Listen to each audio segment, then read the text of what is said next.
Όταν ακούω την κίνηση χωρίς προσπάθεια, μου έρχεται στο μυαλό η ένταση του σώματος. Πώς χρησιμοποιώ κάθε στιγμή το σώμα μου, πόση ένταση βάζω για να κάνω μια κίνηση, για να πάω από εδώ μέχρι εκεί.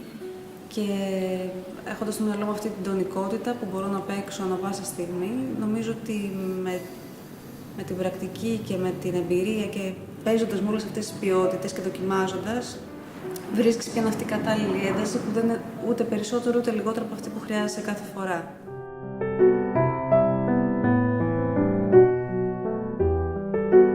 Συνδέεται περισσότερο με τη φυσική λειτουργία του νερού, όσο το σκεφτόμουν, ή του αέρα που παρασέρνει χωρίς να είμαι σίγουρη. Δηλαδή, πάντως συνδέεται για μένα με την ποιότητα του νερού. Με την ξεκούραση ενώ κινούμε, αυτό είναι πάντα κάτι το οποίο με εμπνέει εμένα. Δηλαδή, πολλές φορές κινούμε βάσει αυτού. Και αυτό δεν σημαίνει ότι ατονώ ή ότι βουλιάζω, αλλά γενικά μια κατάσταση η οποία μου προκαλεί ευχαρίστηση με το οτιδήποτε ή μεταμορφώνει σε ευχαρίστηση και το οτιδήποτε, ας πούμε, συμβαίνει προκύπτει.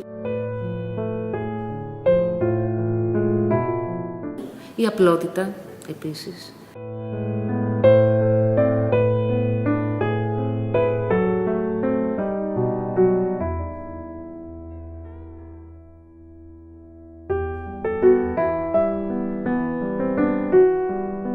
Προσπαθώ να είμαι αφυπνισμένη και ανοιχτή σε αυτό που η στιγμή με καλεί να κάνω.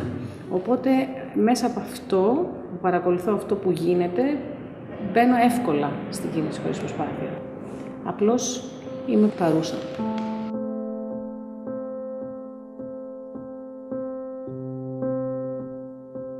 Καθώς χορεύω, αντιμετωπίζω πολλές επαναληπτικές ίσως συνήθειες, συνήθειες, που όταν μπαίνω σε αυτά, είμαι δηλαδή μέσα σε μια κατάσταση μηχανιστικής κίνησης και δράσης, τότε χάνω τη σύνδεση με το πού είναι τα όρια μου, τι μου δείχνει το σώμα μου και πώς μπορώ να ακολουθήσω δηλαδή μια κίνηση η οποία έχει διαδρομή εξέλιξης.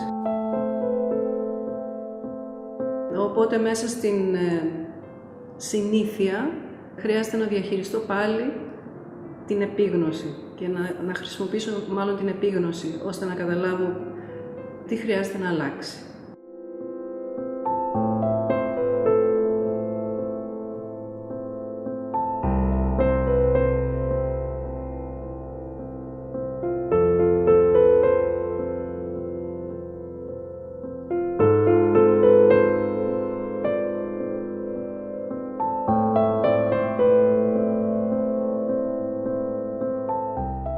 Η οδηγία αυτή με έβαλε σε μια αίσθηση μεγάλης ιδιαιτερότητας.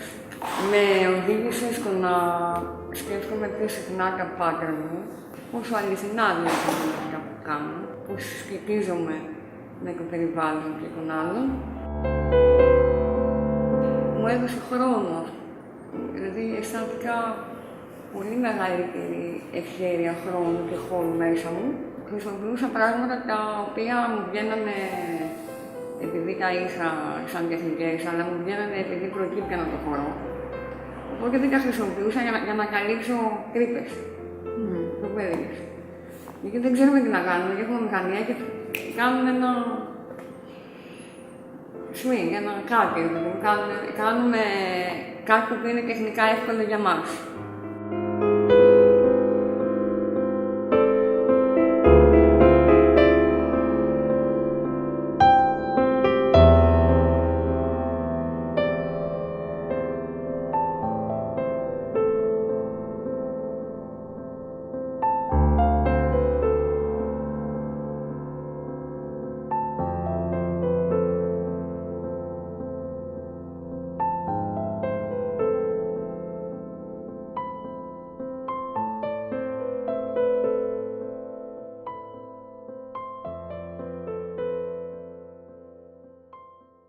Τελικά έχει να κάνει με το πώς έχω προγραμματιστεί να σκέφτομαι, το οποίο καθορίζει το μυϊκό μου τόνο, τον τρόπο που αντιλαμβάνομαι τα πράγματα.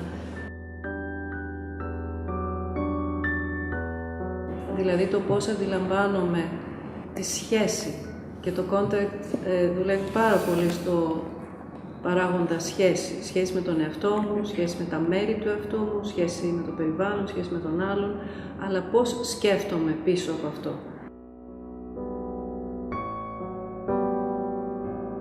Σε τεχνική Alexander, που είναι από τις πιο βασικές τεχνικές release, που δουλεύεις πάρα πολύ το doing less is more, το να κάνω δηλαδή λιγότερα, μου δίνει πολύ περισσότερα δώρα, να το πω, και αποτελέσματα λειτουργικά.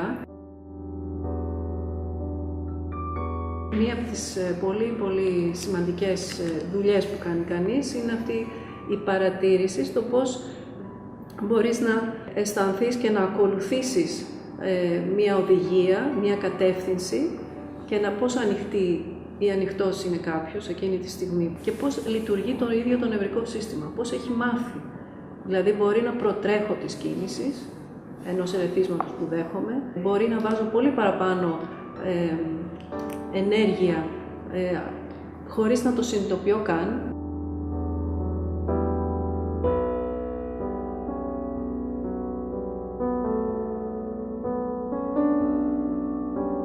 Και πώς δίνω το περιθώριο και το χρόνο στον εαυτό μου να το παρατηρήσει, είναι αυτό που λένε στη τεχνική Alexander το inhibition, δηλαδή αναστέλω, δίνω χρόνο και μπαίνω σε μια πιο ουδέτερη κατάσταση, ώστε να παρατηρήσω την, να το πω έτσι, απάντηση που δίνει το σώμα μου και πώς αυτό μετά μπορεί να δώσει το περιθώριο για να γίνει μια αλλαγή.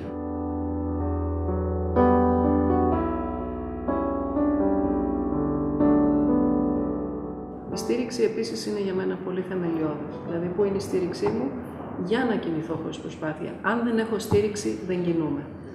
Και δεν κινούμαι ελεύθερη.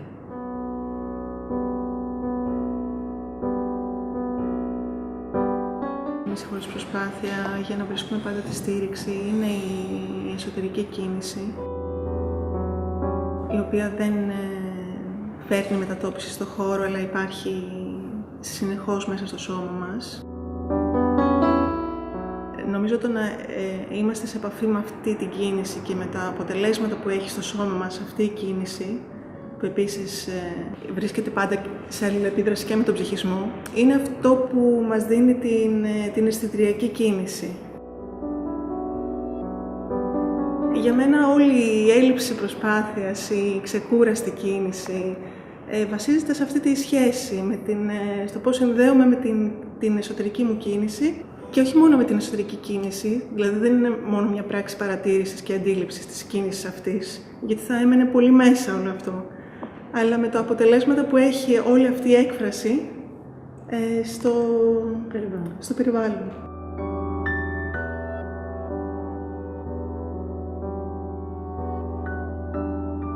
Το σημαντικό είναι η σύνδεση με το κόσμο, με το περιβάλλον και για μένα αυτό είναι το μεγάλο κέρδος που μπορεί να φέρει, το μεγάλο αποτέλεσμα που μπορεί να φέρει η πρακτική του Contact Improvisation, γιατί σε βγάζει από το δικό σου, σε συνδέει με το δικό σου και μετά σε πάει σε σύνδεση με τον κόσμο, που αυτό για μένα είναι πολύ σημαντικό να ξαναέρθει στο τραπέζι αυτής της εποχής, μέσα σε αυτή την κοινωνικότητα, μέσα σε αυτή την ανθρωπότητα, μέσα σε αυτή την έλλειψη σύνδεσης των ανθρώπων. Οπότε αισθάνομαι μεγαλύτερη την ανάγκη να πάω ξανά στο σώμα και να μην μιλήσω λεκτικά, αλλά να επικοινωνήσω και να συνδεθώ χωρίς την πάλι, ας πούμε, την αντίδραση και ακόμα και η πάλι να έρθει σε μια φυσική διαδικασία μιας επικοινωνίας, ας πούμε, στην πραγματικότητα και σε μια μεγαλύτερη εξέλιξη, σε μια συνεννόηση.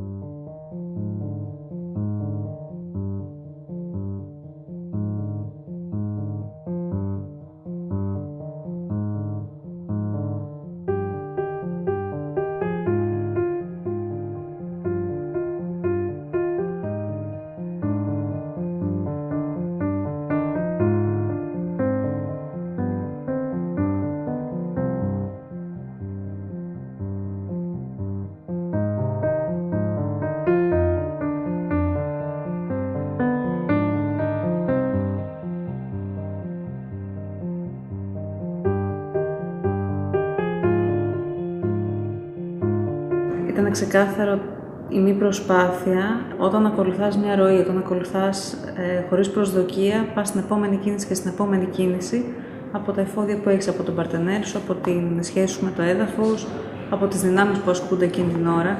Οπότε όσο δεν γίνεσαι παρεμβατικός σε αυτό που έρχεται και χωρίς να έχεις πραγματικά προσδοκία, το οποίο υπάρχει στο contact και στον αυτοσχεδιασμό ακόμα περισσότερο, όλα έρχονται με μια φυσικότητα, μια κατάσταση χωρίς πραγματικά προσπάθεια, χωρίς να ζορίζεσαι.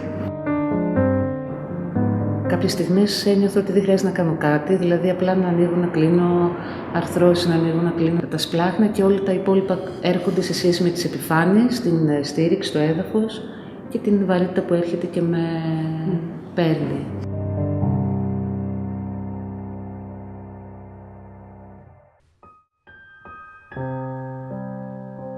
Υπάρχουν τα ερεθίσματα που προσλαμβάνουμε με τις αισθήσεις στην αφή, όπως μας αγγίζει ο άλλος, στο contact υπάρχει πάρα πολύ αυτό. Υπάρχει ένα ερέθισμα διαρκώς απ' έξω και υπάρχει και η αντίληψη που έχει ο καθένας μας, δηλαδή το σώμα εν κινήσει που αντιλαμβάνεται τον εαυτό του. Υπάρχει ένας διαρκής διάλογος του τι προσλαμβάνω απ' έξω και τι έρχεται από μέσα. Οι συσχετισμοί, ας πούμε, που χτίζουμε μέσα στο διάλογο με το contact αποκτούν δημιουργικότητα και έμπνευση και κάτι το οποίο δεν σταματάει. Είναι συνεχώς εν εξελίξη. Το αποτέλεσμα, αν θέλεις, της μη προσπάθειας είναι ότι μου επιτρέπει να το ζω αυτό που συμβαίνει εκείνη την ώρα. Να ζω το σώμα μου και να ζω και τον άλλον και τη σχέση που αναπτύσσουμε.